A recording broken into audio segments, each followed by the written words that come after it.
Subscribe करें और bell दबाएं ताकि कोई खबर रह न जाए।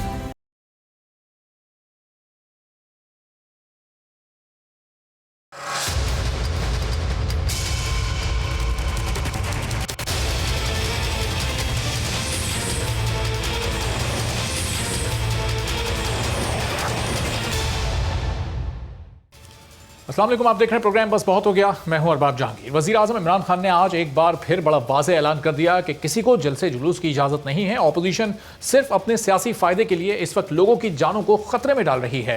PDM को जलसे जुलूस से कोई फ़ायदा नहीं होगा और किसी को NRO नहीं मिलेगा। वज़ीर आज़म का गुफ्तगू करते हुए क्या कहना था, ये आप सुनिए। लोगों की जानों को ख़तरे में डाल रहे हैं। ये कोई फ़ायदा नहीं होना है जलसे जुलूस से, कोई किसी को NRO नहीं मिलने लगा। जितने मर्जी आप जलसे जुलूस कर लें, लेकिन लोगों की जानों को ख़तरे में डाल रहे हैं, इसलिए हम बिल्कुल इसकी इजाज़त नहीं देंगे। वज़ीर आज़म ने कोरोना से मुतालिक हिदायत करते हुए कहा कि कोरोना से अमवात इस वक्त बहुत बढ़ रही हैं, लेकिन किसी को बेरोजगार भी नहीं किया जा सकता। कारोबार SOPs के तहत होना चाहिए।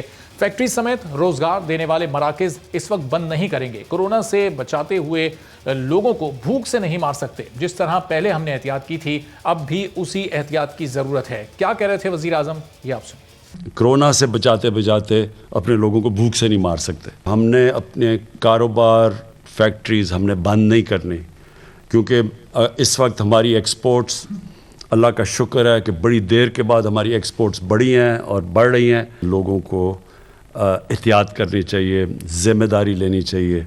जिस तरह सारी कौम ने मिल के पहले SOPs के ऊपर चल के कोरोना को शिकस्त दी, फिर से हम सबको मिल के वो करना चाहिए। वज़ीर आज़म पाकिस्तान की मईशत को बरे सग़ीर में इस वक्त सबसे तेज़ी के साथ बहाल होती मईशत करार दे रहे हैं। पिछले 50 सालों में पाकिस्तान की मुआशी हालत को सबसे बेहतर करार दे रहे हैं। खारजा पॉलिसी की भी तारीफ कर रहे हैं। इसराइल को तस्लीम करने के अपने मौक़िफ़ पर भी वो इस वक्त कायम हैं। इन सब बातों की अहमियत बिल्कुल अपनी जगह पर मौजूद है, लेकिन इस वक्त सबसे बड़ा चैलेंज जो हमारे मुल्क को दरपेश है वो यकीनन कोरोना की शदीद होती दूसरी लहर है। और इस दूसरी लहर में ऑपोजिशन हुकूमत के काबू से बिल्कुल बाहर दिखाई दे रही है। हुकूमत ने जब से जलसे जुलूसों पर पाबंदी लगाई है, ऑपोजिशन को जलसों से अभी तक नहीं रोक पाई। आज भी पीपल्स पार्टी ने मुल्तान में रैली निकाली, वहाँ कानून हरकत में ज़रूर आया, कुछ गिरफ्तारियाँ ज़रूर हुई। यूसुफ रज़ा गिलानी के बेटे को वहाँ पर गिरफ्तार किया गया 30 नवंबर को, लेकिन मुल्तान में PDM का जलसा होना है। और इस पूरी सूरत हाल में वज़ीर आज़म की SOPs पर अमल करने और करवाने की बातें किसी हद तक गैर मौसर दिखाई देती हैं, चूँकि जहाँ भी अपोजिशन की कोई सियासी एक्टिविटी होती है वहाँ हुकूमत की कोई रिट और दूर दूर तक कानून की कोई अमलदारी नज़र नहीं आती, जिस तरह से पेशावर और मानसेरा में गुज़िश्ता हफ्ते में सूरत हाल रही है। तो अब अगला जलसा मुल्तान में होना है। PDM का 5वां जलसा है और वहाँ पर अब कुछ कानून हरकत में आता भी दिखाई दिया है, कुछ गिरफ्तारी भी हुई है। इसी पूरी सूरत हाल पर बात करते हैं। पाकिस्तान पीपल्स पार्टी के सीनियर रहनुमा और साबिक वज़ीर आज़म यूसुफ रज़ा गिलानी साहब हमारे साथ मौजूद हैं। यूसुफ रज़ा गिलानी साहब, मुल्तान में आज मूसा गिलानी साहब आपके साहबजादे हैं, उनको गिरफ्तार किया गया है। रैली वो निकाल रहे थे, उनके साथ बहुत सारे उनके साथी भी मौजूद थे। तो अब कोरोना की SOPs तो नाफिज हो चुकी हैं, फिर ये रैलियां, जलसे जुलूस आप लोग रोक क्यों नहीं रहे? देखें जी, पहली तो बात ये है कि हर जगह पे इनके अपने लोग जलसे कर रहे हैं और आज भी उनके एक चेयरमैन MDA नए तैनात हुए हैं, वो भी सेलिब्रेशन अपनी कर रहे थे और उसकी वीडियो भी स्थानों के पास वायरल हो चुकी है।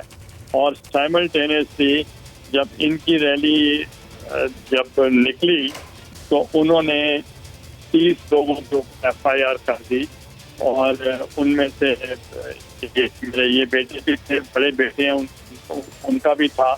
तो मगर फिर 30 लोगों को छुड़वाने के लिए वो अली मूसा जब गए तो उन्होंने उनको वहीं हिरासत में ले लिया।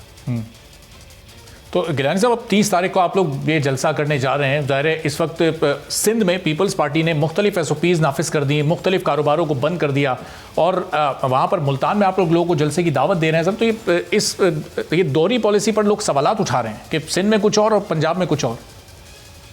पहली बात ये है कि PDM का जो एक डिसीजन हुआ है उसके ऊपर उन्होंने जो जलसे ऐलान किया था उसमें पहला गुजरांवाला में था, दूसरा कराची में था, तीसरा क्वेटा में था, चौथा KPK में था, पांचवा मुल्तान में है और छठा लाहौर में था होगा। तो उसके मुताबिक हम चल रहे हैं और हमें SOP का भी पता है और SOP पे अमल दरामद भी कराएंगे, मगर उनके अपने लोग जलसे भी कर रहे हैं और रैलियां भी कर रहे हैं और सिर्फ ये हिपोक्रेसी कर रहे हैं कि उन्होंने हमारे ऊपर पाबंदी लगाई है। हम SOP को फॉलो करेंगे। और दूसरा ये कहते हैं कि लोगों ने इनको रिजेक्ट कर दिया बिकॉज ऑफ कोरोना, तो फिर इनको डर किस चीज़ का है? इनको तो चाहिए कि कहें कि लोगों ने इनको रिजेक्ट कर दिया है, हम इनको चैलेंज करते हैं कि ये जलसा करके दिखाएं, मगर वो जलसा भी नहीं करने देते, बल्कि इस हद तक चले गए हैं, ट्रांसपोर्टर को रोक दिया है कि कोई बुकिंग न लें, केटरर्स को रोक दिया है और फिर जो इवेंट मैनेजमेंट करते हैं उनको रोक दिया है और खाने वालों को रोक दिया है कि भाई इनको जनरेटर्स वालों को रोका गया है। और फिर ये तमाम जो एंट्री पॉइंट होंगे मुल्तान जिले के, वहाँ इन्होंने कंटेनर और पुलिस तैनात कर दी है। ये किस किस्म का, ऐसा तो किसी डिक्टेटरशिप के दौर में भी नहीं हुआ। सही, लेकिन गिलानी साहब आप कह रहे हैं कि इनको डर किस चीज़ का है? इन्हें डर और खौफ तो कोरोना फैलने का है ना। अगर कोरोना फैल जाता है तो इस हुकूमत के लिए, हमारे हेल्थ सेक्टर के लिए बड़ी मुश्किल हो जाएगी। तकरीबन 2 हफ्ते हो गए हुकूमत ने कोई जलसा नहीं किया। 4 रोज़ पहले फिरदौस आशिक अवान ने एक रैली ज़रूर निकाली थी और वो इंतहाई गलत इकदाम था। अगर हुकूमत कोई गलत कदम उठा रही है, लोगों की सेहत का ख्याल नहीं कर रही, तो अपोजिशन को भी क्या लोगों की सेहत का ख्याल नहीं करना चाहिए? जिन लोगों को आप निकाल रहे हैं उनकी जानों को तो पहले महफूज होना चाहिए। अब ठीक है, आप मेरा पॉइंट ऑफ व्यू लेंगे या अपना पॉइंट ऑफ व्यू दें? नहीं सर, आप अपना पॉइंट ऑफ व्यू। आप जो मेरा लेना चाहें तो फिर आप इससे बात कर लें। अगर आपने कोई मुझे एडवाइस करनी होगी तो वो मुझे व्हाट्सएप कर दें। नहीं सर, आप बात कीजिए, आप बताइए। हाँ, मुझे तो आप बात ही नहीं करने दे रहे, आप अपनी बात करें। मैं सिर्फ ये कह रहा हूँ कि हमने 1 लाख हमने मास्क भी बना लिए हैं और उसके कोरोना की प्रिवेंशन के लिए भी हम काम कर रहे हैं। और दूसरा मैं आपसे ये बता रहा हूँ कि प्राइम मिनिस्टर कहते हैं कि जहाँ PDM का जलसा होगा तो वहाँ ये बताएं कि अगर कोरोना हुआ तो कौन जिम्मेवार होगा। तो सिर्फ मैं एक सवाल आपके थ्रू करना चाह रहा हूँ, जहाँ PDM जलसा नहीं करेगी, अगर वहाँ कोरोना हुआ तो हु विल बी रिस्पॉन्सिबल? सही, तो गिलानी साहब SOPs को तो आप लोग मुकम्मल फॉलो करेंगे ना? हम बिल्कुल करेंगे, मगर SOPs को तो हम करेंगे, मगर ये जो आज़ादी है एक मुल्क में, डेमोक्रेसी में, वो इम्प्लीमेंट कौन करेगा? इतना तो कोई डिक्टेटर के तौर पे भी नहीं हुआ। हम उस वक्त भी जलसे करते थे, उनके खिलाफ प्रोटेस्ट करते थे और थ्रू आउट हम ऑपोजिशन के दौर में ऐसे करते रहे हैं और एक दूसरे के खिलाफ हम मुस्लिम लीग नवाज भी और हम भी करते रहे, मगर वो इस किस्म की कभी शक्ति नहीं थी। लेकिन गिलानी साहब अभी गुजरावाला में जो जलसा हुआ, पेशावर में भी जलसा हुआ, पेशावर में तो कहीं कोई गिरफ्तारी नहीं हुई, ना कोई एक केस बना, जबकि वहाँ तो पाकिस्तान तहरीक इंसाफ की हुकूमत है, 2/3 के साथ वो हुकूमत में वहाँ पर, इसके बावजूद कोई कार्रवाई आपके खिलाफ नहीं हुई पूरी PDM के खिलाफ? आप पता उस वक्त चलेगा क्योंकि हम तो मानते नहीं है कि फ्री फेयर ट्रांसपेरेंट इलेक्शन हुए हैं, तो इसलिए अगर ये करेंगे हमें इजाज़त दें और फिर तमाशा देख लें।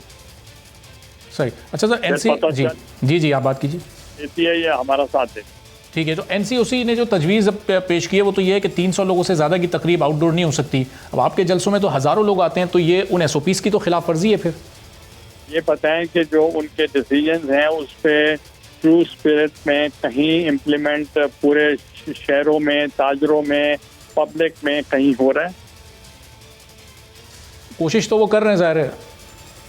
चले, कोशिश तो हम भी कर रहे हैं और सिर्फ ये है कि डबल स्टैंडर्ड की बात ये है कि एक तरफ आप कहते हैं कि हमारे मौक़िफ़ को तईद मिली है और हमें अपोजिशन को रिजेक्ट कर दिया गया है, तो आप मुझे ये बताएं कि अपोजिशन को रिजेक्ट अगर किया गया है तो फिर डर खौफ किस चीज़ का है? सही, अच्छा गिलानी साहब, वो ट्रांसपोर्टर्स को आप बता रहे हैं कि पकड़ रहे हैं, इवेंट मैनेजमेंट वाले लोगों को पकड़ रहे हैं, वो लोग आपके कॉन्ट्रैक्ट नहीं ले रहे, तो फिर इस जलसे के इनेकाद को मुमकिन कैसे बनाएंगे फिर आप इतनी मुश्किल सूरत हाल?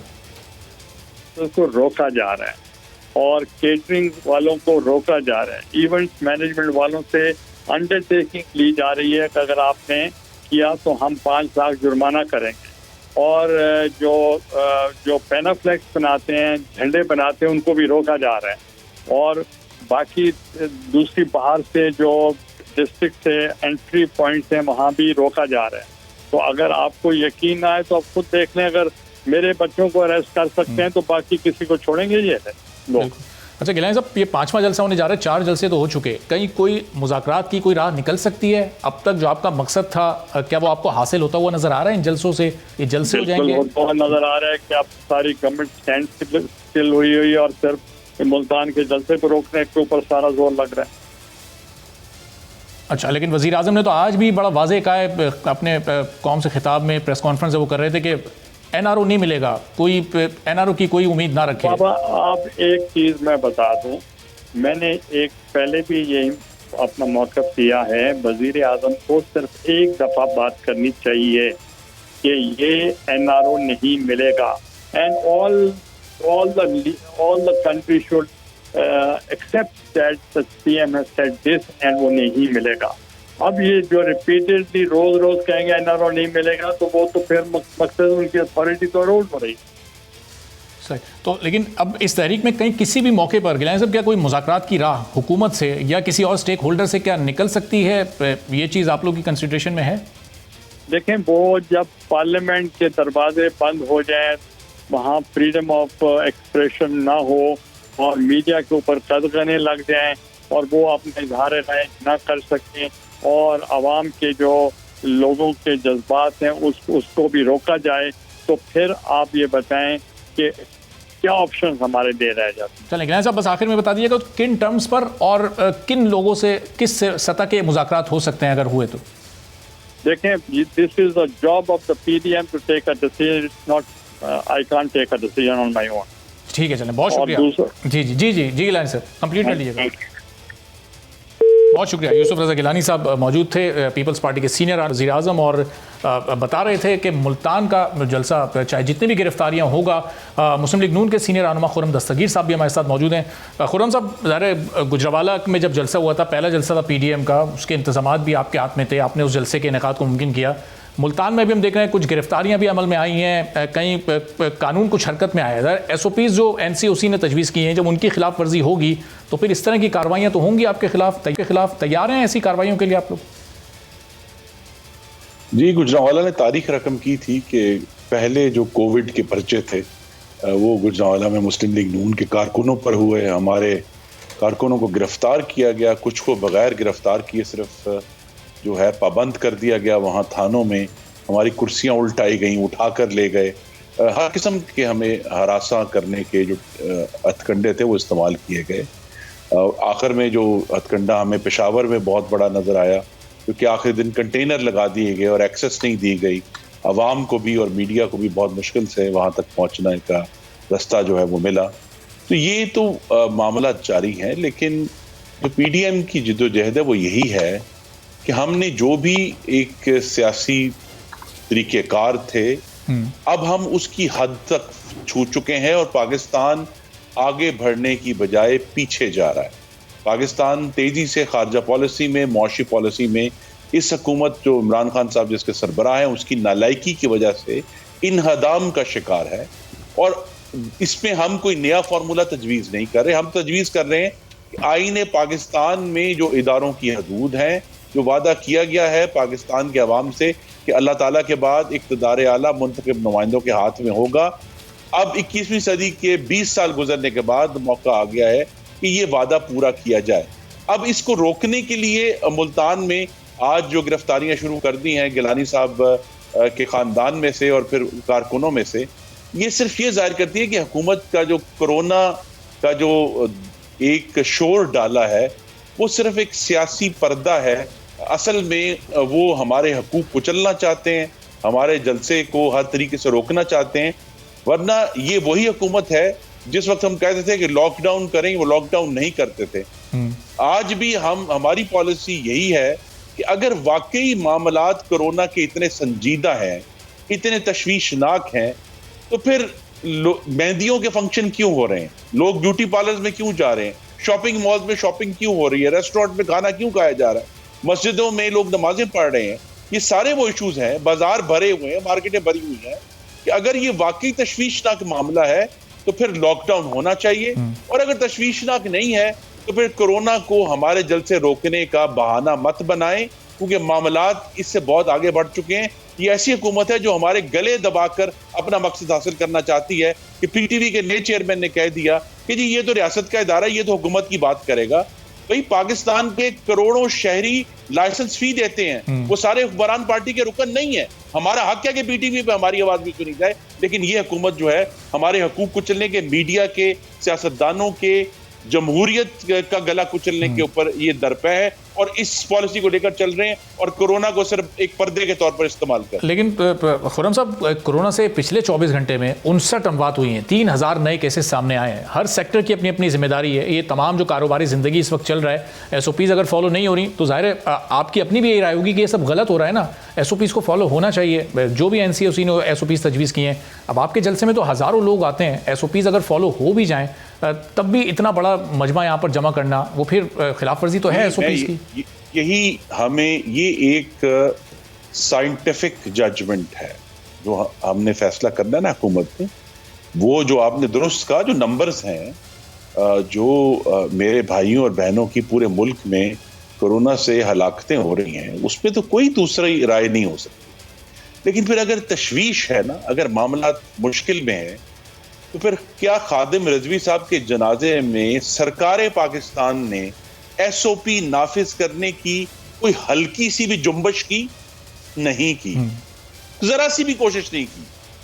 अब अगर इशू ये है कि अगर हुकूमत ऐसे इज्तिमात को बर्दाश्त कर रही है, तो फिर जो सियासी इज्तिमात हैं जो अभी तक गुजरांवाला में, कोयटा में, कराची में, पेशावर में इतने पुरअमन हुए हैं कि एक पत्ता भी नहीं टूटा, उनको रोकने के लिए कोरोना का इस्तेमाल क्यों कर रहे हैं? मैं फिर कहूंगा अगर कलामी की माजरत, लेकिन मामला है पेशावर में मुल्क को बंद करें। पेशावर में आपका जलसा भी होने दिया हुकूमत ने, जबकि खैबर पख्तूनख्वा की हुकूमत है, कोई एक गिरफ्तारी नहीं हुई, कोई पर्चा आप लोगों के खिलाफ नहीं कटा।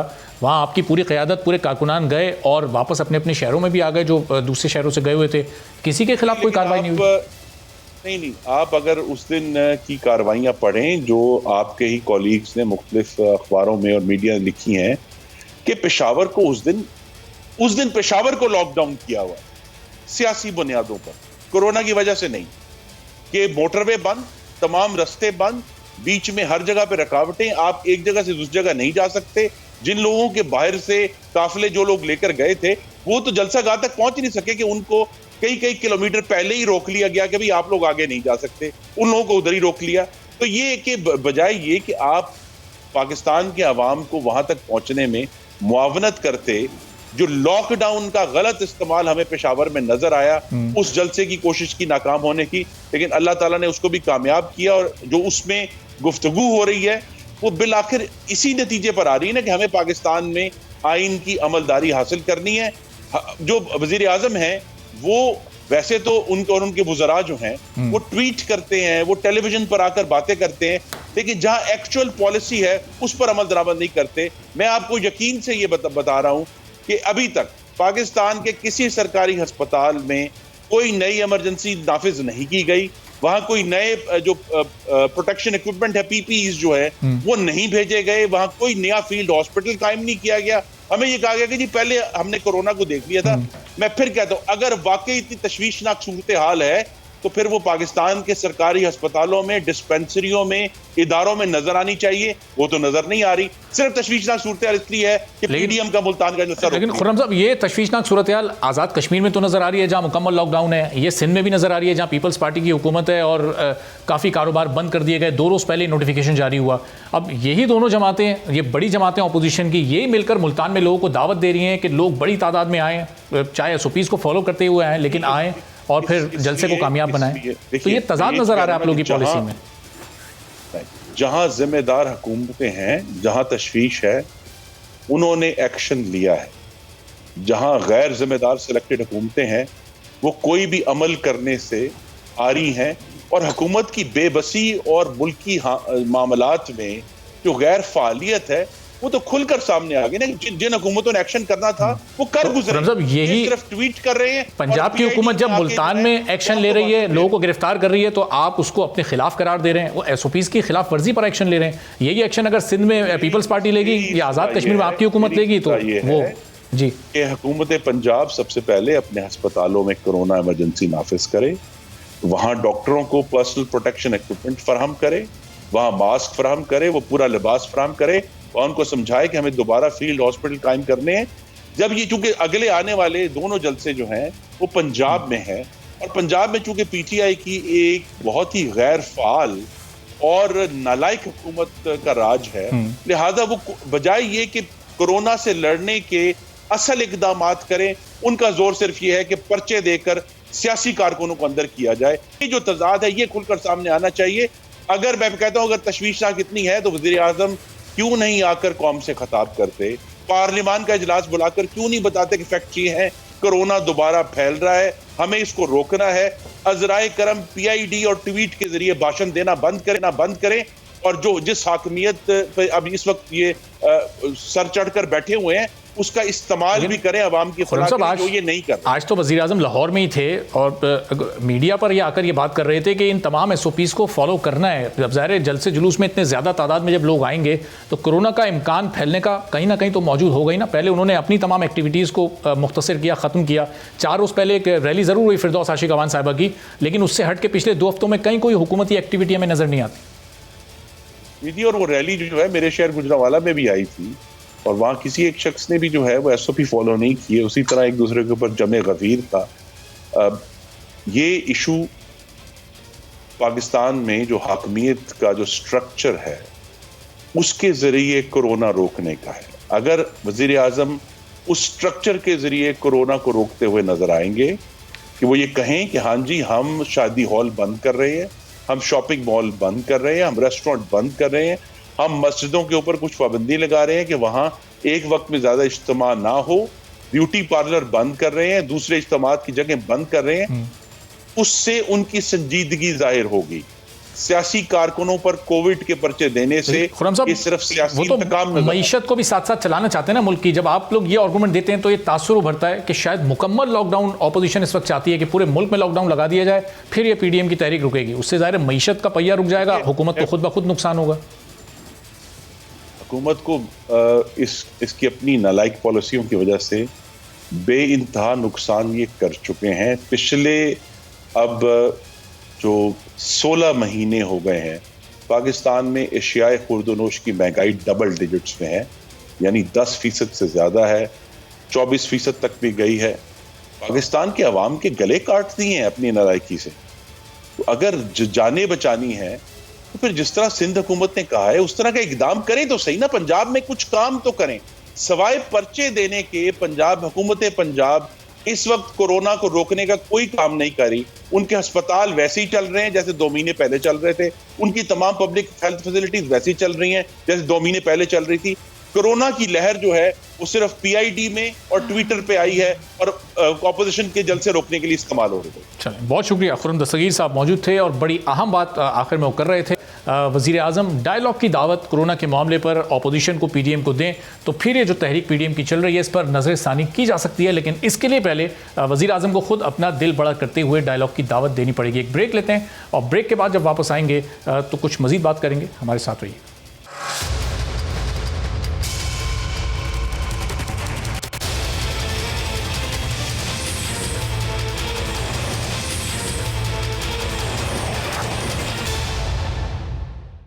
प्रोग्राम में एक बार फिर आपको खुशामदीद कहते हैं और मुल्क में कोरोना की दूसरी लहर तेज से तेज तर होती जा रही है। गुज़िश्ता 24 घंटों के जो आदादो शुमार सामने आए हैं उसके मुताबिक 4.5 माह बाद एक रोज़ में कोरोना से 59 अमवात हुई और 3000 से ज़ायद केसेस रिपोर्ट हो चुके हैं। कोरोना से अमवात और केसेस बढ़ने के बाद वफाकी और सूबाई हुकूमतों की जानिब से सख्त एसओपीज़ नाफिज किए गए। खासतौर पर सिंध में छोटे ताजिरों ने सूबाई हुकूमत के कारोबारी दौरानिए को मुस्तरद करते हुए सुबह 10 से शाम 8 बजे तक कारोबार करने के लिए इजाज़त मांगी है और हुकूमत को इसलिए 72 घंटों का अल्टीमेटम भी दे दिया है।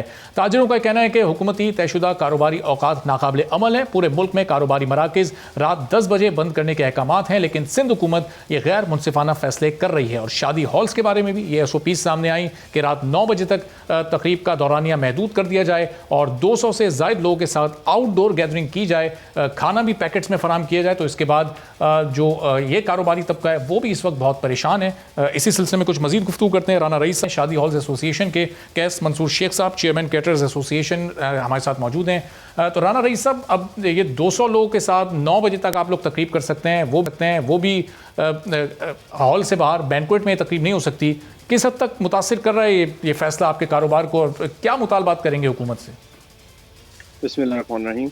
देखिए, 11 नवंबर को NCOC की तरफ से रिकमेंडेशन आई थी चारों सूबों को, जिसमें सिंध गवर्नमेंट की तरफ भी आई थी। उसकी रोशनी में हमने जाके सिंध गवर्नमेंट से मुलाकात की, वज़रा आला से मुलाकात की, हमने एक प्रेस कॉन्फ्रेंस भी की जिसके अंदर अपनी तमाम गुजारिशात को रखा। हमने रिकमेंडेशन बना के NCOC की तरफ भी डाइवर्ट की, हमने यहाँ पे भी सेंड की। देखिए, जो NCOC की तरफ से रिकमेंडेशन आई थी उसके अंदर वाज़ेह तौर पे लिखा हुआ था इंडोर शादी हालों के ऊपर पाबंदी है। और जो कराची का जो सिनेरियो है, कराची में मल्टीपल इश्यूज हैं, हमने उसको डिफाइन किया था कि कराची के अंदर सुप्रीम कोर्ट की तरफ से ग्राउंड्स के वाज़ेह अहकामात हैं। अव्वल ये जो ग्राउंड्स हैं वो उसके अंदर तकरीबात हो नहीं सकती, वो भी चंद एक है। और गलियों की पोजीशन ऐसी है कि अभी PSL लास्ट जो हुआ है, एक रोड बंद होने की वजह से पूरा कराची का जो ट्रैफिक है वो निज़ाम बिगड़ गया था। ये 800 तकरीबात अगर गलियों में या सड़कों में होती हैं तो वो लोड बर्दाश्त नहीं कर सकती हैं, वो गाड़ियों को ट्रैफिक और ये सारी चीज़ें, वैसा स्ट्रक्चर नहीं रहा है अब कराची का। तो हमने गुजारिशात रखी कि जो NCOC ने आपसे एलोकेशंस मांगी हैं हेल्थ डिपार्टमेंट की मशावरत से, तो आप इन सारी चीज़ों को, हमारे जो बैंक्वेट हॉल है जिसका स्ट्रक्चर जो है वो टेम्पररी होता है, कहीं पे कपड़े की शक्ल में होता है, कहीं जो है वो स्टील स्ट्रक्चर होता है, उसको हम आउटडोर में कन्वर्ट कर देते हैं वॉलंटियरली। जो वेंटिलेशन की बात की जा रही है वो हम वेंटिलेशन को प्रॉपर करके एयर कंडीशनिंग को शट ऑफ कर देते हैं, और जितनी भी बेसिक SOP है हम उसके ऊपर जीरो टॉलरेंस के ऊपर काम करते हैं। अगर कोई पार्टी इन सारी चीज़ों पे नहीं मानती, अगर किसी की तकरीब है तो हम उसकी तकरीब नहीं करेंगे। राना रईस साहब, जब वो पहला लॉकडाउन लगा था राना रईस साहब, उसके बाद जब लॉकडाउन खत्म हुआ, सब कुछ मामूलात ज़िंदगी नॉर्मल हुए, उसके बाद कई ऐसे हॉल्स में कई ऐसी शादियां हुई जहां ना लोगों का अंदर जाते हुए टेम्परेचर चेक हो रहा था, मास्क के बगैर भी लोग अंदर जा रहे थे, गैदरिंग्स भी ज़्यादा लोगों की हो रही थी, कवर्ड बैंक्वेट्स में भी हो रही थी, तो वो SOPs नहीं फॉलो की गई। उसके बाद हुकूमत मजबूर हुई ये सब करने पर।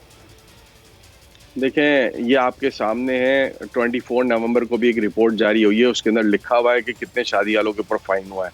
वो फिगर अभी थोड़ी देर पहले मैंने देखी है, उसकी फिगर तकरीबन 12 से 14 शादी हाल है, बाकी सैकड़ों और हज़ारों की तादाद में शॉप्स और दीगर कारोबार हैं। ये कहना कि शादी हालों से स्प्रेड कर रहा है, ये बिल्कुल गलत बात है। देखें, जब ये 6 माह बंद हुए थे, हमारी लेबर उस वक्त भूखी थी। 6 माह जब बंद हुए थे उस वक्त भी जो है 15,000 20,000 एक्टिव केसेस 10,000 के करीब रोज के होते थे। उस वक्त तो शादी हाल बंद थे, वो क्या शादी हालों से स्प्रेड कर रहा था? हमने तमाम SOP पे सख्ती से अमल कराया।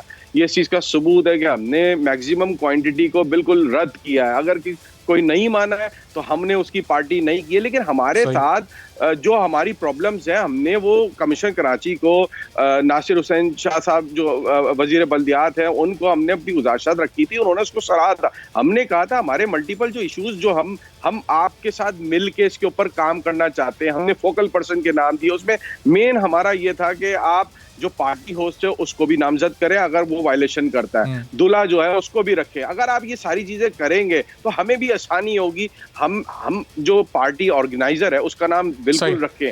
आपकी गुजारिशात में आता हूँ, जो हुकूमत से आपके मुतालबात हैं उनकी तरफ आते हैं, जरा कैस साहब को भी शामिल कर लें। कैस साहब, अब केटरर्स से तो वैसे ही बड़ी सबके शिकायत रहती हैं, सबके शिकवे रहते हैं कि जी सफाई का ख्याल नहीं रखते, वो एक ही बर्तनों को एक ही पानी में धोया जा रहा होता है। SOPs का ख्याल आप लोगों ने भी इस दौरान नहीं किया, हुकूमत को ऐसा इकदाम उठाना पड़ा, क्या कहेंगे? अस्सलाम वालेकुम। सबसे पहले तो मैं राना रईस साहब, ये माशाल्लाह प्रेसिडेंट हैं हॉल एसोसिएशन के, इनको और इनकी टीम को मुबारक देता हूँ कि इन्होंने बड़ी अच्छी मीटिंग की कमिश्नर कराची से, और ब्रीफिंग बहुत अच्छी थी, जिसकी वजह से आज बैंकेट हॉल्स बंद नहीं हुए, बल्कि 30 से 40% ओपन करके वो अब ओपन एयर कहलाते हैं। तो ये इनकी टीम और इनको डेफिनेटली एक क्रेडिट जाता है, और बहुत अच्छी इनकी हार्डवर्क रही जब से कोरोना आया और इनकी इंडस्ट्री ने किया। हमारी इंडस्ट्री जो केटरिंग किया, और ये इंडस्ट्री अलहदा नहीं है, एक इंडस्ट्री है। हमारी इंडस्ट्री के बगैर बैंकेट्स नहीं चलते, बैंकेट इंडस्ट्री के बगैर हम फूड कहाँ देंगे इतने बड़े ऑर्डर। लेकिन दोनों ने, इंडस्ट्रीज ने, बैंकेट्स ने, केटरर्स ने एक दूसरे से कोऑपरेट किया, एक दूसरे का ख्याल रखा। आज जब बैंकेट्स के ऊपर आई तो हमारी इंडस्ट्री बैंकेट्स के साथ खड़ी हुई। हमने ये नहीं सोचा कि हमारा स्कूलों में इधर उधर काम होगा, फलां जगह होगा, नहीं। हम मुसलमान आपस में भाई हैं और हम इनके साथ हैं और ये हमारे साथ है। तो हमने भी SOPs के साथ मिल के ही वेज बनाए। अब ये जो बर्तन, ये चीज़ें हैं, ये हम लोगों ने भी उसी तरह ही किया जैसे बैंकेट वालों ने किया। पर आप ये देखें कि इतने 850 में से अगर 12 कंप्लेंट्स आई हैं तो ये कितनी बड़ी विन है। और हम तो ये कहते हैं सुबह 6 से शाम 6 बजे तक आपने मार्केट खोलने का टाइम जो दिया 12 घंटे के लिए, हमें क्यों 2 घंटे दे रहे हैं? हम तो 2 घंटे ले रहे हैं ना, 9 o'clock पे वाइंड अप कर रहे हैं। अगर हम 2 hours के लिए कर रहे हैं तो हमने अपील भी की है CM साहब को, और CM साहब हेड हैं सिंध के, कि जी जब NCOC ने ही कह दिया 300 और 10 o'clock के टाइमिंग पे, और आपने कल भी देखा PM साहब ने कहा कि हम ये जो मार्केट से ये चीजें इतनी जल्दी बंद नहीं करेंगे ताकि लोगों की रोजगार चले। हम उनसे आज भी यही अपील कर रहे हैं कि आप टाइमिंग 10 o'clock पे रखें। और आप ये देखें कि आपको बैंकेट एसोसिएशन ने कितनी दफा जबरदस्त किस्म की डेमोन्स्ट्रेशन दी, और आज वो डेमोन्स्ट्रेशन एरोप्लेन वालों ने भी दी, कैसा जब ये बुफे सिस्टम खत्म करके अब कर दिया गया, हमने राउंड टेबल बुफे सिस्टम की जगह जब आप ये पैकेट्स में फूड प्रोवाइड करेंगे, इससे आपके बिजनेस पर कितना असर पड़ेगा? देखें 80 to 90% इवेंट्स बैंकेट हॉल्स के खत्म हो जाएंगे, हॉल्स के खत्म हो जाएंगे। जैसे क्रिक club, golf club, एमैन golf club, ये है, ये सारे इवेंट्स डेफिनेटली खत्म होंगे। खाना एक रीत है, खाना एक रीत है। सर्दियों में इस तरीके से बॉक्सेस के अंदर कैसे दिया जा सकता है कि वो साथ साथ लेके जाएं। गैदरिंग्स उन्होंने कहा 200, हमने बिल्कुल कहा 13 मार्च को जब इन्होंने अनाउंसमेंट की बंद कर दें, यही बैंकेट और केटरिंग इंडस्ट्री थी जिसने सरखम करके उसको एग्री किया ह्यूमैनिटी के लिए, लाइफ सेविंग्स के लिए। हमने हमेशा, अब देखें उसी के अगेंस्ट मार्केट एसोसिएशन जब रोडों के ऊपर आई तो गवर्नमेंट ने फौरन खोल दिया। क्या हम लोग अगर इनकी बात मानते हैं तो उसका हमें ये रिजल्ट मिलता है कि काम हमारी इंडस्ट्री के ऊपर आ जाए। 12 घंटे अगर उधर बिजनेस करने दिया जा रहा है तो हमें 2 घंटे के लिए दिया जा रहा है, और जबकि हमारी इंडस्ट्री है जो जहाजों से भी अच्छा काम करती है, एरोप्लेन इंडस्ट्री बेस्ट होती है। आप जाके किसी भी बैंकेट में, आप राना रईस के ही मकबूल बैंकेट में चले जाएं, आपको पता चलेगा किस लेवल का क्या है। एक चीज हम लोगों ने एक कमांड की है अपने ऊपर SOPs के साथ, और बहुत अच्छी की है, और हम चैलेंज करते हैं कि इस इंडस्ट्री को पाकिस्तान की किसी इंडस्ट्री के साथ मैच करके आप बताएं कि क्या हम नंबर 1 है SOPs में, कि वो हैं। अगर ये अगर हक आपको आपका नहीं मिलता डायलॉग से, तो फिर जिस तरह रेस्टोरेंट एसोसिएशन, ताजिर रहनुमा, वो तमाम लोग अदालत जाने का सोच रहे हैं, तो फिर आप लोग भी इसको कंसीडर करेंगे, अदालत जाने का सोच रहे हैं, या फिर गवर्नमेंट जो कहेगी उसी वक्त को मानेंगे? देखिए, ये अभी एक लार्जर इंटरेस्ट की बात है। जो जिस तरीके से इस वक्त कोविड जो स्प्रेड कर रहा है, तो हम सबों का ये फ़र्ज़ बनता है कि हम गवर्नमेंट का साथ दें। इस वबा से लड़ने में हमें गवर्नमेंट का साथ देना चाहिए, और बहुत समझदारी से और बहुत अक्लमंदी से, दानिशवरी से हमें फ़ैसले लेने चाहिए। यही वो वजह है, हम स्टेक होल्डर हैं। हमने लास्ट जो प्रेस कॉन्फ्रेंस की थी, CM साहब की तरफ से नुमाइंदा आया, हमने उनको ये गुजारिश रखी कि जनाब हम स्टेक होल्डर हैं, हमसे बेहतर कोई नहीं समझ सकता, आप हमारे साथ बैठे हैं, हमारे साथ मुशावरत करें, हम बताते हैं। वो हमारे साथ बैठे, मुशावरत की है, उन्होंने हमारे लिए स्टैंड लिया। हमने शादी हालों को जो है वो आउटडोर में कन्वर्ट करके तकरीबात जो है वो स्टार्ट की है। अलियाने कराची के जो प्रॉब्लम्स थी वो सारी अब आहिस्ता आहिस्ता हल होनी शुरू हुई है। हमारा भी फर्ज बनता है कि हम गवर्नमेंट को समझें और इसका साथ दें। मैं समझता हूँ इंशाल्लाह ये जो 9 बजे वाला प्रॉब्लम है ये बहुत जल्दी सॉल्व हो जाएगा।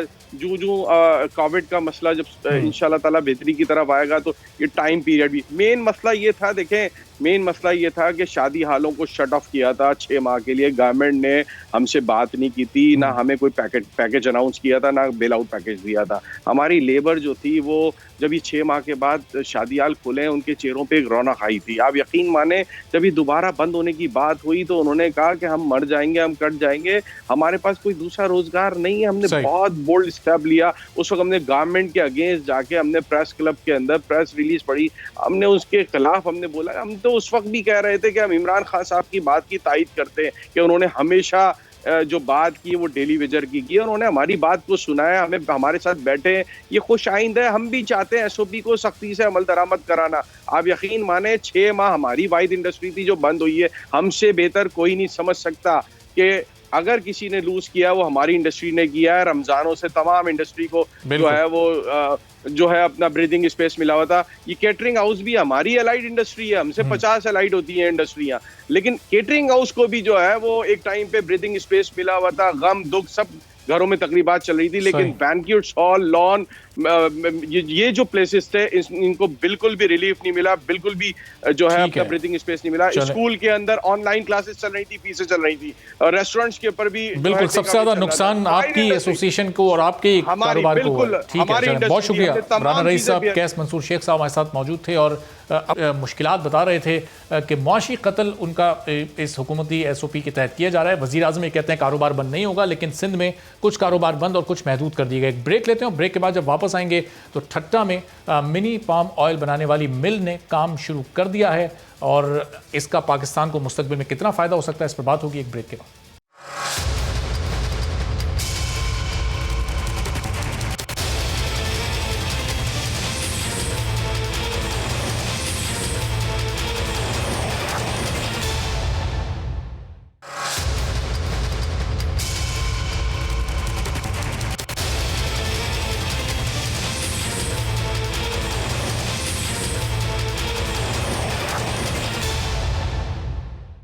प्रोग्राम में एक बार फिर आपको खुशामदीद कहते हैं। कोस्टल डेवलपमेंट अथॉरिटी सिंध की जानिब से ठट्टा में पहली मिनी पाम ऑयल मिल्स ने अब काम शुरू कर दिया है। मिल से इब्तदाई तौर पर 2 टन यौमिया पाम ऑयल निकाला जा रहा है, जिसे बाद में बढ़ाया भी जा सकता है। मिल्स का क़याम मुल्क की मईशत के साथ साथ इलाके की खुशहाली में अहम किरदार अदा करेगा।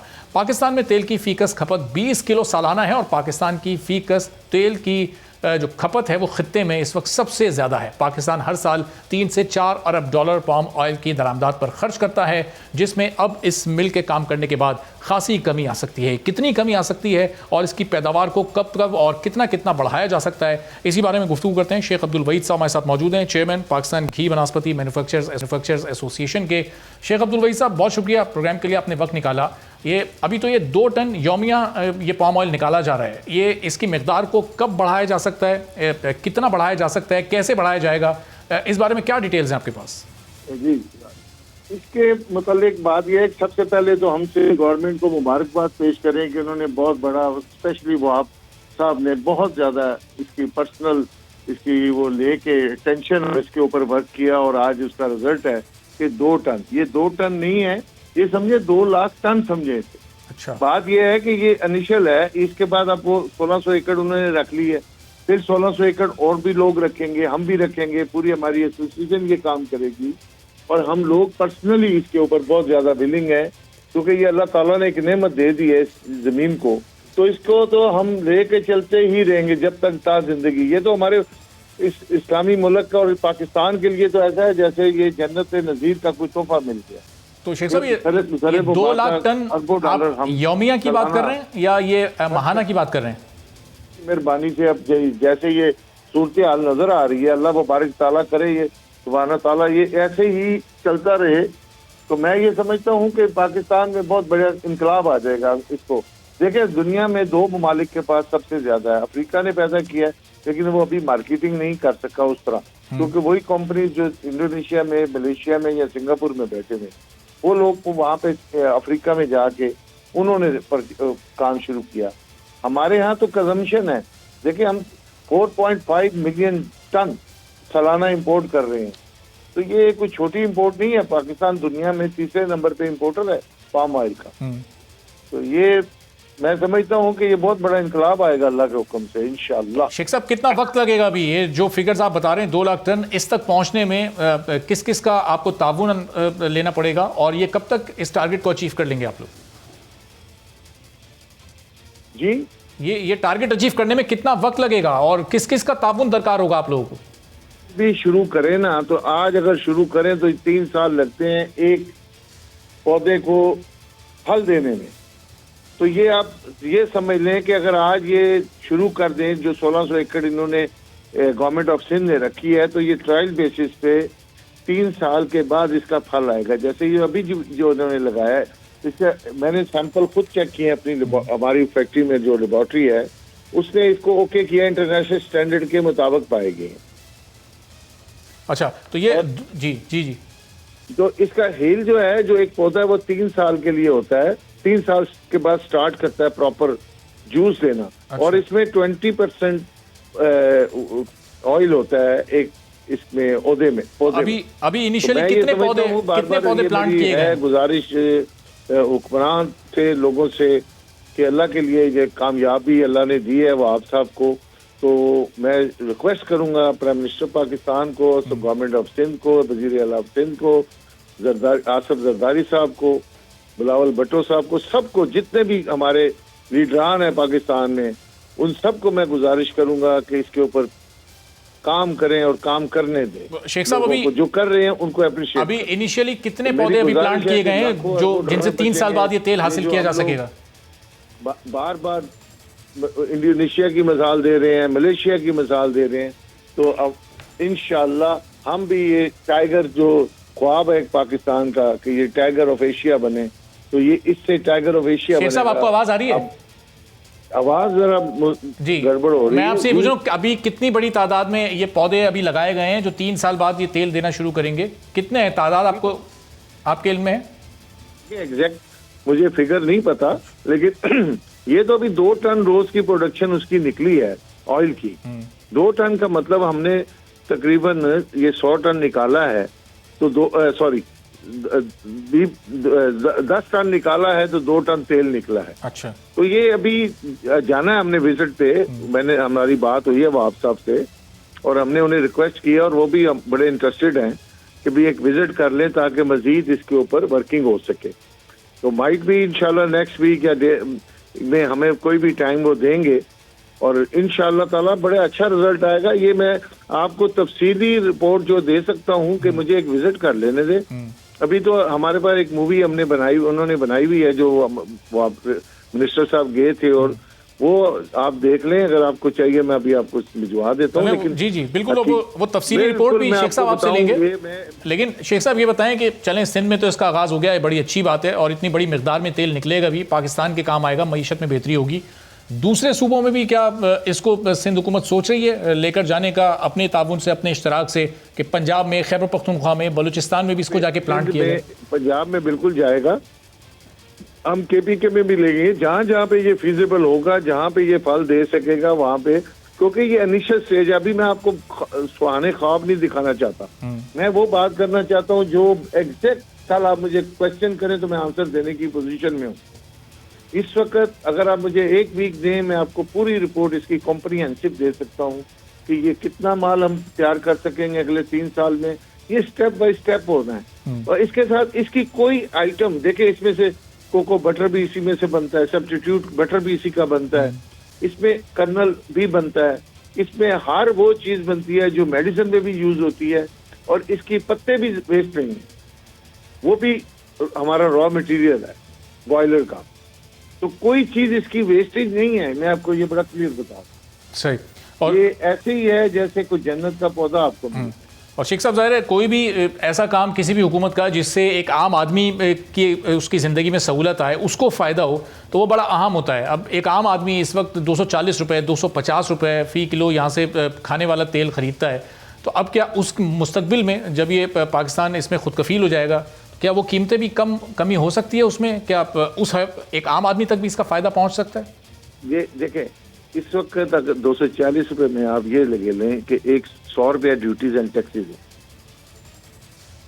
100 रुपया ड्यूटीज एंड टैक्सेज है। बात ये है कि ये बिल्कुल चीप होगा जब देखें इंपोर्ट के ऊपर सेल टैक्स है, इंपोर्ट के ऊपर कस्टम ड्यूटी है, यहाँ लोकल के ऊपर लोकल जो ऑयल बन रहा है इस वक्त भी पाकिस्तान में, जैसे उस पर सिर्फ सेल टैक्स है, वो इनकम टैक्स है, ये तो मतलब एक ड्यूटी तो कोई नहीं है। तो ये 9-10 रुपए 12 रुपए किलो जो ड्यूटी है, ये तो स्टेट में इसी पे बचत हो जाएगी।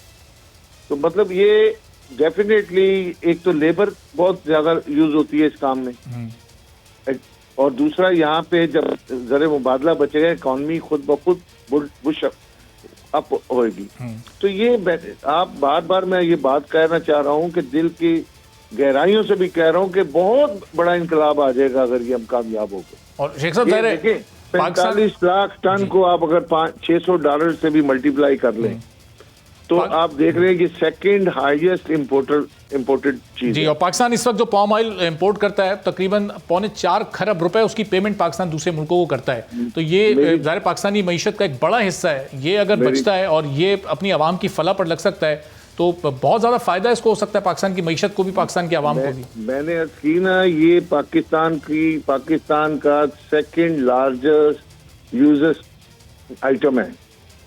सबसे पहले पेट्रोलियम है और आफ्टर ये है, और सेकंड लार्जेस्ट ये है।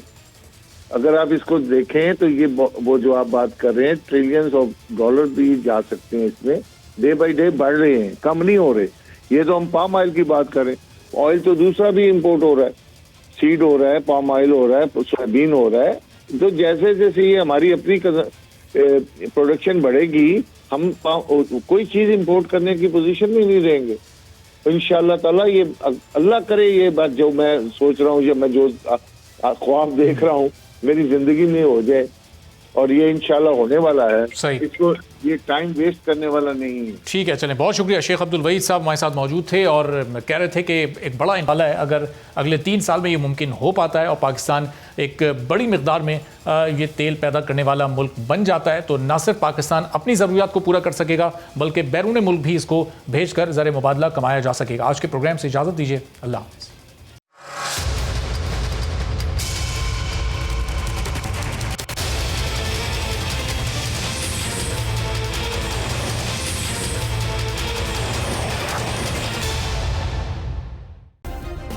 सब्सक्राइब करें और बेल दबाएं ताकि कोई खबर रह न जाए।